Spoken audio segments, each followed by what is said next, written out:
Here's something to check out the next time you go to Fontenelle Forest. The park is reopening its Acorn Acres with renovations to make the space more accessible.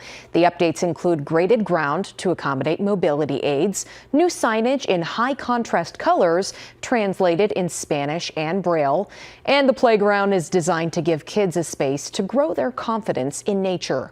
Fontenelle says the project is a jumping off point for them.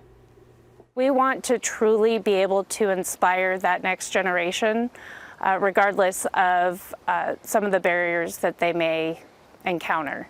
While we can't alleviate all barriers to nature and nature play, we are making a concerted effort to try to make it more inclusive for more people. Acorn Acres reopens next Wednesday.